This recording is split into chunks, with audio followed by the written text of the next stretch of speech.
बिस्मिल्लाहिर्रहमानिर्रहीम। आज का हमारा टॉपिक है वर्ब। पार्ट्स ऑफ स्पीच की सीरीज़ में ये आज की दूसरी वीडियो है। पार्ट्स ऑफ स्पीच का डिटेल्ड इंट्रोडक्शन प्रीवियस वीडियो में मैं दे चुकी हूँ। ब्रीफली इंग्लिश के सारे वर्ड्स को 8 कैटेगरीज में यानी 8 टाइप्स में डिवाइड किया जाता है, जिन्हें हम वर्ड क्लासेस या पार्ट्स ऑफ स्पीच कहते हैं। प्रीवियस वीडियो में हमने बात की थी नाउन और उसकी टाइप्स के बारे में, और आज हम वर्ब और उसकी टाइप्स को डिटेल में डिस्कस करेंगे। सबसे पहले देखते हैं कि वर्ब होता क्या है। जिस तरह से नाउन जो है that is a naming word, वो नाम को कहते हैं, किसी भी चीज़ के, जगह के, शख्स के, थॉट या फीलिंग के नाम को। इसी तरह से वर्ब जो है सिंपली काम को कहते हैं। यानी कि वर्ब एक ऐसा वर्ड होता है सेंटेंस में जो हमें बताता है कि सब्जेक्ट क्या कर रहा है। अब ये सब्जेक्ट क्या है?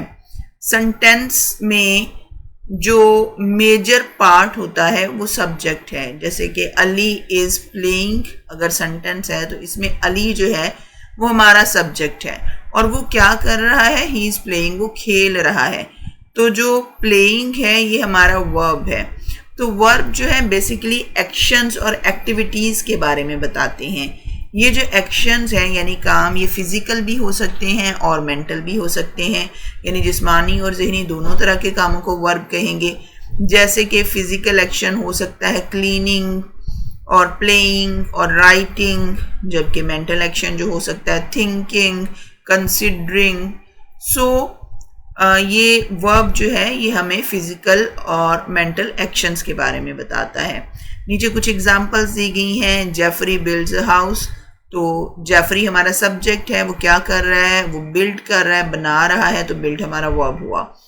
Anita is thinking about horses, Anita हमारा सब्जेक्ट है, क्या कर रही है? शी इज थिंकिंग, तो वो सोच रही है, थिंकिंग यहाँ पे वर्ब हुआ। ट्रू लव एग्जिस्ट, तो यहाँ पे हमारा सब्जेक्ट ट्रू लव है, और ट्रू लव क्या करता है? इट एग्जिस्ट, ये मौजूद है, इन स्टेट ऑफ बीइंग बताई गई है, वजूद रखता है। So that all are verbs. हर इंग्लिश सेंटेंस में सब्जेक्ट के बाद वर्ब लाजमी होता है, और कभी कभी एक सिंगल वर्ब जो है वो कंप्लीट सेंटेंस का मीनिंग कन्वे करता है, कंप्लीट सेंटेंस के तौर पर फंक्शन कर सकता है। जिस तरह से हम कह सकते हैं रन, ओपन, शट। अब ऐसे में सब्जेक्ट नहीं है, तो जिस तरह से मैथ्स में हम अक्सर चीज़ें फ़र्ज कर लेते हैं, तो हम यहाँ पे इम्प्लाई कर सकते हैं, हम फ़र्ज कर सकते हैं कि सब्जेक्ट यू है। मतलब हम सामने बैठे बंदे से कह सकते हैं sit down, stand up, write down, run away. तो इस तरह से एक सिंगल वर्ब जो है वो कंप्लीट सेंटेंस भी हो सकता है। किसी भी सेंटेंस में how we can recognise a verb, हम कैसे पहचानेंगे कि बहुत सारे जो वर्ड्स हैं एक सेंटेंस में, उनमें से वर्ब कौन सा है? तो नॉर्मली स्कूल में बच्चों को सिखाया जाता है जो डूइंग वर्ड्स होते हैं, जो काम करना हमें बता रहे होते हैं अल्फाज, वो वर्ब्स होते हैं। यानी सेंटेंस का वो पार्ट जो कि एक्शन को एक्सप्लेन कर रहा होता है कि क्या एक्शन चल रहा है, वो वर्ब है। जैसे grandma is telling a story, so what grandma is doing? She is telling, तो टेलिंग जो है यहाँ पे वर्ब होगा। इसी तरह से कुछ और एग्जांपल्स हैं। He ran away, she eats chocolate cake on Sundays, the horses gallop across the fields. तो इसमें रेन अवे, ईट्स और गैलप जो हैं ये वर्ब्स हैं, मीन फिजिकल एक्शंस हैं। लेकिन वर्ब्स के बारे में कुछ मिसकंसेप्शंस भी हैं, क्योंकि हर वर्ब जो होता है वो फिजिकल एक्शन नहीं होता। मतलब हर वर्ब ऐसा काम नहीं है जिसमें आपको जिस्मानी तौर पर अपनी एनर्जी जो है वो इस्तेमाल करनी पड़े, अपने हाथ पाँव को हिलाना पड़े। कुछ वर्ब जो होते हैं वो नॉन एक्शन वर्ब्स होते हैं, मतलब उनमें कोई एक्शन नहीं होता है, उनमें स्टेट ऑफ बीइंग, मतलब क्या कंडीशन है। जैसे आई एम अ टीचर में एम जो है वो स्टेट ऑफ बीइंग है, मैं टीचर हूँ, ये हमारे टेंस को सिग्निफाई कर रहा है कि प्रेजेंट की बात चल रही है। और इस तरह से इमोशंस को बताते हैं, पोजेशंस को, मलकियत की बात करते हैं, ओपिनियन की बात करते हैं। जिस तरह से कि नो एक नॉन एक्शन वर्ब है, जानना। तो इफ़ यू नो समथिंग, तो इसमें आपको कोई फिजिकल एक्शन या एक्टिविटी नहीं करनी पड़ रही, थॉट और कंसिडर वगैरह, तो ये सारे नॉन एक्शन वर्ब्स हैं। एक सेंटेंस में वर्ब को रिकॉग्नाइज करने के लिए उसकी लोकेशन भी बहुत इंपॉर्टेंट है, यानी सब्जेक्ट के बाद नॉर्मली जो वर्ड्स आते हैं वो वर्ब्स होते हैं। सेंटेंसेस नॉर्मली नाउन या प्रोनाउन से स्टार्ट होते हैं और ये नाउन या प्रोनाउन जो होते हैं ये सब्जेक्ट कहलाते हैं। जैसे कि mark Yeats his dinner quickly में मार्क एक नाउन है और इसके बाद आने वाला वर्ड ईट्स जो है ये एक फिजिकल एक्शन को डिनोट कर रहा है, यानी कि खाना खाना, तो मार्क सब्जेक्ट है, ईट्स एक वर्ब है। We went to the market में वी जो है वो प्रोनाउन है और सब्जेक्ट है और वेंट जो है वो वर्ब है। बेसिकली वर्ब की 3 कैटेगरीज हैं जो मेन कैटेगरीज हैं, इसके अलावा कुछ सब टाइप्स भी हैं। तो जो मेन कैटेगरीज हैं वो है फिजिकल वर्ब्स, मेंटल वर्ब्स और state of being verbs. First category physical verbs जो होते हैं ये बेसिकली ऐसे एक्शन वर्ब्स होते हैं जिनमें आप फिजिकली इन्वॉल्व होते हैं, मतलब अपनी बॉडी को यूज़ करके या किसी टूल को यूज़ करके किसी काम को कंप्लीट करते हैं, किसी एक्शन को कंप्लीट करते हैं, तो ऐसे वर्ब्स को हम फिजिकल वर्ब्स कहते हैं। Here are some examples of physical verbs like let's run to the corner and back में run एक physical verb है। दौड़ने के लिए हमें टांगों और पाँव की ज़रूरत है। I hear the train coming में hear हम अपने ears का यूज़ करते हैं। Call me when you are finished with the class, so calling also requires physical energy, your tongue, your lips। Mental verbs ऐसे वर्ब्स होते हैं जो कि हमारे माइंड से, हमारे थॉट प्रोसेस से, हमारे कंसेप्ट से रिलेटेड होते हैं। इनमें हमारी बॉडी इन्वॉल्व नहीं होती, इनमें हमारा माइंड इन्वॉल्व होता है, जैसे कि discovering, understanding, knowing, thinking. Let's see some examples of mental verb. I know the answer, know जो है वो कॉग्निटिव प्रोसेस है, यानी कि एक थॉट प्रोसेस है, ज़हनी अमल है। She recognised me from across the room, recognising यानी कि पहचानना किसी चीज़ को, इसमें भी हमारा दिमाग इन्वॉल्व होता है। Do you believe everything people tell you, तो बिलीव यानी कि ट्रस्ट करना, किसी चीज़ को मानना, एक्नॉलेज करना, ये भी हमारे थॉट प्रोसेसेस हैं, यानी ऐसे काम जिसमें हमारी बॉडी नहीं हमारा माइंड इन्वॉल्व है, तो ये मेंटल वर्ब्स हुए। फिजिकल और मेंटल वर्ब्स के बाद थर्ड मेजर कैटेगरी है स्टेट ऑफ बीइंग वर्ब्स। इन्हें हम लिंकिंग वर्ब्स भी कह सकते हैं। एक्चुअली ये सिचुएशन या कंडीशंस को डिस्क्राइब करते हैं, सूरत हाल को, हालात को, एग्जिस्टेंस को। ये इनएक्टिव वर्ब्स होते हैं क्योंकि इनमें भी कोई फिजिकल या मेंटल एक्शन परफॉर्म होता नहीं दिखाया जाता। टू बी वर्ब की जो फॉर्म्स होती हैं यानी is, am, are, was, were, being, been, ये सारी जो फॉर्म है टू बी वर्ब की, ये सारी स्टेट ऑफ बीइंग वर्ब्स हैं। और नॉर्मली सेंटेंस को कंप्लीट करने के लिए is, am, are, was, were, being और बीन के बाद जो है ना वो एडजेक्टिव्स आते हैं। एडजेक्टिव यानी इसम सिफ्त, जो कि क्वालिटीज़ और कैरेक्टरिस्टिक्स यानी खूबियाँ, खामियाँ, खसूसियात वगैरह बताते हैं। जैसे आई एम आ स्टूडेंट, तो एम जो है वो एक लिंकिंग वर्ब है, स्टेट ऑफ बीइंग वर्ब है, और आगे स्टूडेंट बताया हुआ है। स्टूडेंट जो है वो नाउन भी है, एट द सेम टाइम आप कह सकते हैं कि एक पर्सन जो है उसके काम को भी डिनोट कर रहा है कि वो तालिब इल्म है। वी आर सर्कस परफॉर्मर्स, तो आर जो है इसमें स्टेट ऑफ बीइंग वर्ब है। ही इज़ एन आर्टिस्ट में इज़ जो है वो स्टेट ऑफ बीइंग वर्ब है। जैसे आई एम अ स्टूडेंट में एम जो है वो प्रेजेंट टेंस को भी डिनोट कर रहा है कि इस मौजूदा ज़माने में मैं स्टूडेंट हूँ। तो इसी तरह से जो वर्ब्स जो हैं वो आपकी कंडीशन को, आपकी सिचुएशन को, आपकी स्टेट को डिनोट करते हैं, बताते हैं, उन्हें हम स्टेट ऑफ बीइंग वर्ब्स कहते हैं। इन 3 मेजर कैटेगरीज के अलावा भी वर्ब्स को बहुत सारी दूसरी कैटेगरीज में डिवाइड किया जाता है, उनके फंक्शन के अकॉर्डिंगली इन वर्ब्स की ग्रुपिंग की जाती है। सबसे पहली टाइप है एक्शन वर्ब्स। जब भी किसी स्पेसिफिक एक्शन को यानी एक्टिविटी को होता दिखाना है तो हम एक्शन वर्ब्स यूज़ करते हैं। एक्शन ज़रूरी नहीं कि फ़िज़िकल ही हो, ये नॉन फिज़िकल भी हो सकता है, यानी कि मेंटल। तो प्रीवियसली मेजर कैटेगरीज में हमने जो फ़िज़िकल वर्ब्स और मेंटल वर्ब्स पढ़े थे उन दोनों को कंबाइनिंगली हम कह सकते हैं कि एक्शन वर्ब्स हैं। यानी अगर कोई मेंटल एक्शन है, थॉट प्रोसेस है, वो भी एक्शन वर्ब्स के अंडर आएगा, और अगर कोई फिजिकल एक्शन है जिसमें आपकी बॉडी इन्वॉल्व है तो वो भी एक्शन वर्ब्स में ही आएगा। जैसे run, dance, slide, jump, think, तो थिंक इसमें मेंटल वर्ब है। इसी तरह से जंप और डांस जो है वो फिजिकल वर्ब है, तो दोनों कंबाइनिंगली एक्शन वर्ब्स हुए। एक सेंटेंस में जब किसी एक्शन वर्ब के बाद कोई चीज उस एक्शन का इफेक्ट रिसीव करती है तो ऐसा वर्ब ट्रांजिटिव वर्ब होता है। यानी जब एक्शन वर्ड के बाद जो है ऑब्जेक्ट आ जाए तो उसे हम ट्रांजिटिव वर्ब कहते हैं। ही किक्ड जॉन में किक जो है वो वर्ब है और उसका इम्पैक्ट किस पर हो रहा है, जॉन पर, तो जॉन जो है वो हमारा ऑब्जेक्ट है। ऑब्जेक्ट होने की वजह से किक्ड को हम ट्रांजिटिव वर्ब कहेंगे। इसी तरह से द सोल्ड द टिकट्स में सोल्ड जो है वो वर्ब है और वो क्या बेच रहे हैं, टिकट्स। तो क्योंकि एक्शन रिसीव करने के लिए कोई चीज़ मौजूद है तो ऐसे एक्शन वर्ड को हम ट्रांजिटिव वर्ब कहते हैं। ट्रांजिटिव वर्ब्स एक्शन वर्ब्स होते हैं जो डूएबल एक्टिविटीज़ को एक्सप्रेस करते हैं और इनका इफेक्ट होता है किसी शख्स पर या किसी चीज़ पर। यानी कि जब किसी वर्ब के बाद डायरेक्ट ऑब्जेक्ट आता है तो वो ट्रांजिटिव वर्ब होता है। और डायरेक्ट ऑब्जेक्ट जो है नॉर्मली ज़्यादातर चीज़ें होती हैं, लेकिन ये पर्सन्स भी हो सकते हैं, यानी नाउन्स या प्रोनाउंस भी हो सकते हैं।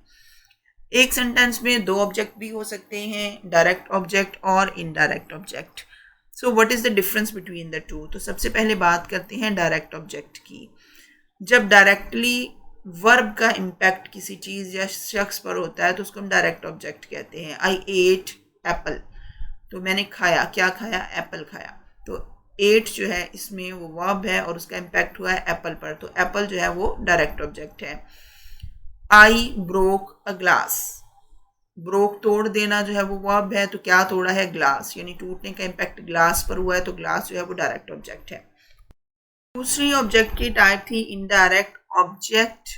तो जब ऑब्जेक्ट का इम्पैक्ट किसी चीज़ या शख्स पर होता है तो वो इनडायरेक्ट ऑब्जेक्ट होता है। ज़्यादातर ये नाउन्स या प्रोनाउंस होते हैं, थिंग्स नहीं होती हैं। तो जैसे हमारे पास एग्जांपल है, they sell him the tickets.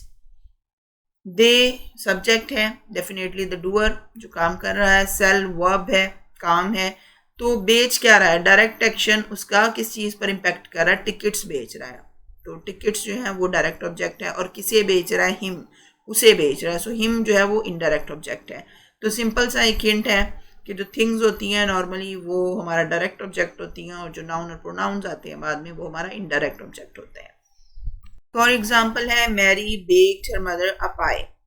तो मैरी इसमें हमारा सब्जेक्ट है, बेकिंग करना हमारा वर्ब है, बेक क्या किया है, पाई को बेक किया है, तो वो हमारा डायरेक्ट ऑब्जेक्ट है। किसके लिए बेक किया है, हर मदर के लिए, तो हर मदर जो है वो हमारा इनडायरेक्ट ऑब्जेक्ट है।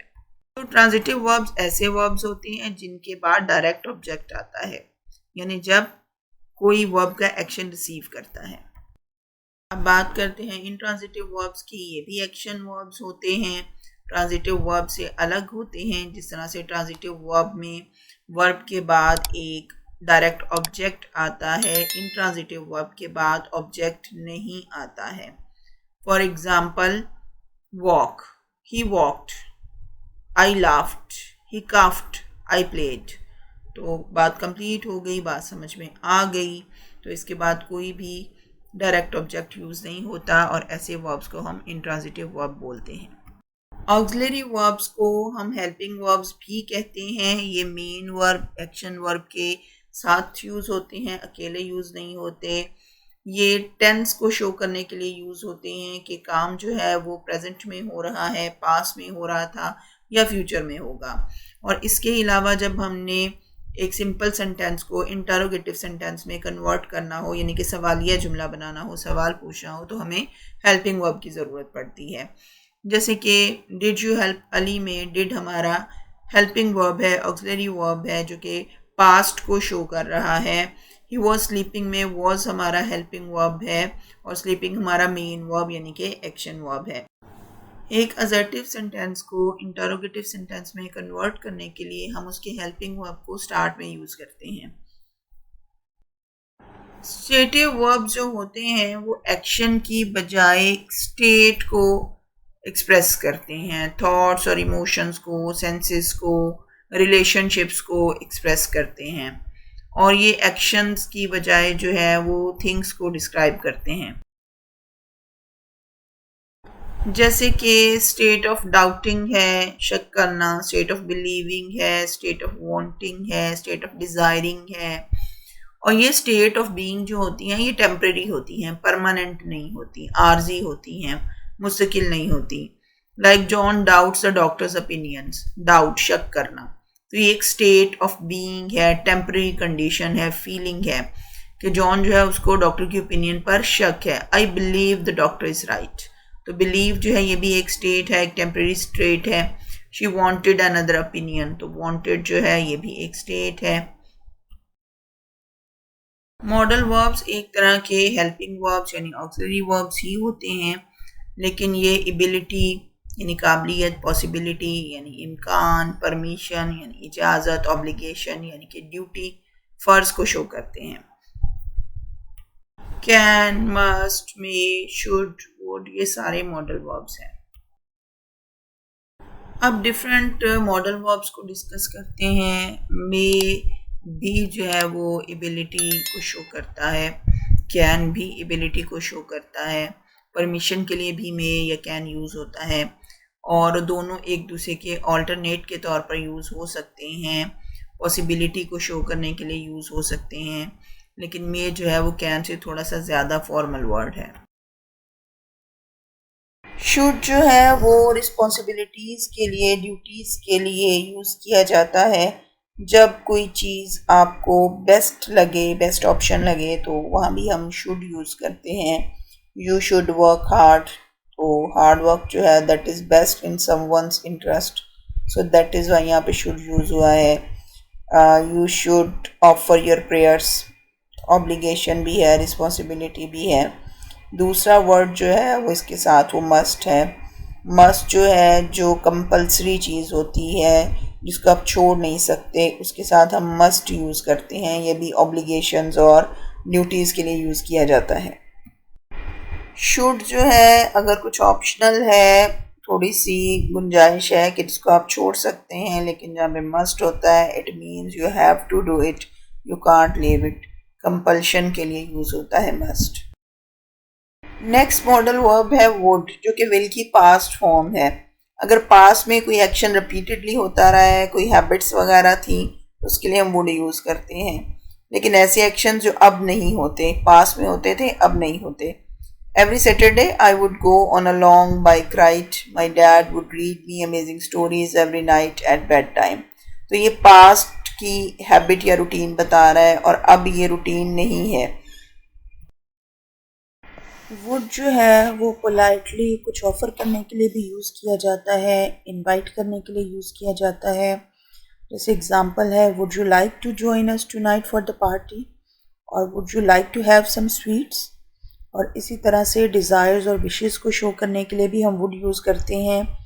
We would like to do something for the poor, I would like to open an institute for deserving students. Hypothetical situations यानी कि फ़र्ज़ी सूरत हाल, जब हम कुछ इमेजिन करते हैं, हकीकत में ऐसा नहीं होता, तब भी हम वुड ही यूज़ करते हैं।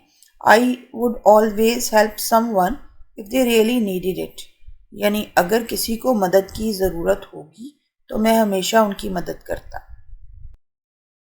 नेक्स्ट कैटेगरी है फ्रेजल वर्ब्स। जैसे कि नाम से जाहिर है, फ्रेजल वर्ब्स, फ्रेज बोलते हैं more than one word which convey some meaning. So phrasal verb में verb के साथ कुछ और words भी होते हैं।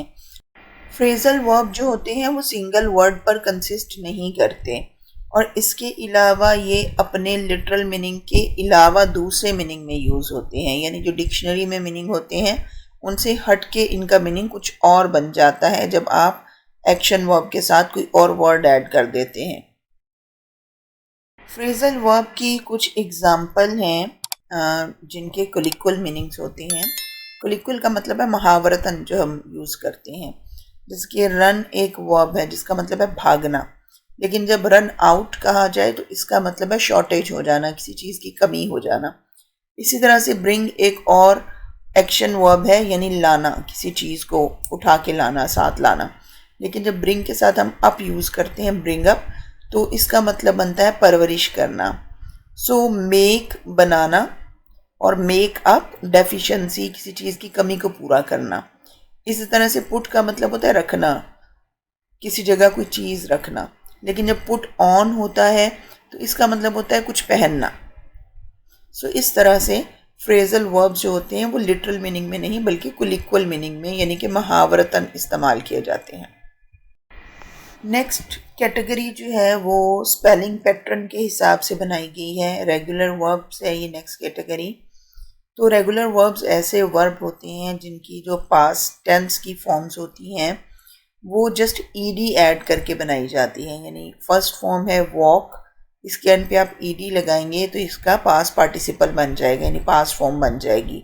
सो इस तरह के सारे वर्ब्स जिनके एंड में ईडी लगाने से पास्ट फॉर्म में कन्वर्ट हो जाए उन्हें हम रेगुलर वर्ब्स कहते हैं। जैसे क्लाइम, क्लाइम्ड, क्लाइम्ड, और decide, decided, decided. Irregular verbs regular verbs के उलट होते हैं, अपोजिट होते हैं। जिस तरह से रेगुलर वर्ब्स के एंड में ईडी ऐड करने से उनकी पास्ट फॉर्म बन जाती है, इर्रेगुलर वर्ब्स में ऐसा नहीं होता, बल्कि बेस फॉर्म से जब हम पास्ट फॉर्म बनाते हैं तो स्पेलिंग पैटर्न चेंज हो जाता है। जैसे कि एग्जांपल्स में हम देख सकते हैं कि ड्रिंक फर्स्ट फॉर्म है, बेस फॉर्म है, ड्रिंक इसकी सेकंड फॉर्म है और ड्रंक थर्ड फॉर्म है। इसी तरह से सिंग फर्स्ट फॉर्म है, सेइंग सेकंड फॉर्म है और संग थर्ड फॉर्म है। इसी तरह से और भी बहुत सारे इर्रेगुलर वर्ब्स हैं, जैसे think, thought, thought, bring, brought, brought. अगर आपको वीडियो पसंद आई हो तो लाइक करें, सब्सक्राइब करें और बेल आइकन को प्रेस करें।